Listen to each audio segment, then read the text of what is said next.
What's up, guys? This is Galen from MLG. I just got done with my first Starcraft 2 multiplayer preview or playthrough for Heart of the Swarm. I got to mess around with Protoss a little bit. It's my main race. I was really excited to see all the new stuff they added in for it.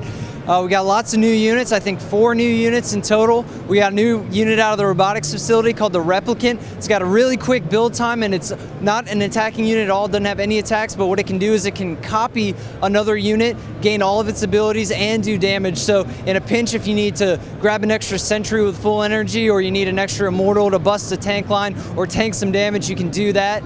We've got some new units out of the Stargate as well. The Oracle is like a spellcaster slash scouting kind of unit. It's like 200 gas, pretty expensive.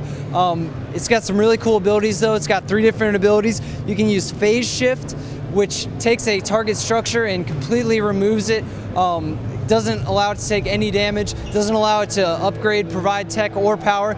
So you can use that both offensively and defensively. I think that's going to be kind of cool to see how people experiment around with that. We've also got Preordain, which you can use, you can gain vision of any enemy structure and what it's building, so you can throw it down on, say, you know, a Terran Tech Lab, see if they're researching Cloak, or if they're not researching Cloak, see what they're making out of any of their buildings. I feel like that's pretty cool. Another good little scouting ability out of the Stargate, which I feel like a lot of people were asking for. You can also use Entomb, one of its abilities, which denies mining from any single mineral patch, so that'll be a nice little economic harass. So this unit's got a lot of potential. I'm really excited to see where we go with that one. Also out of the Stargate, we've got the Tempest, which has completely replaced the Carrier. No more Carrier, that makes me sad.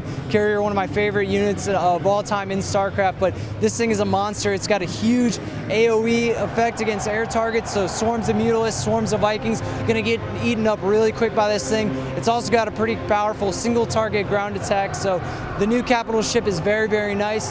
And last but not least, we've got more places to use our Chrono Boost energy as Protoss. There's a new ability called, what's it called? The Arc Shield.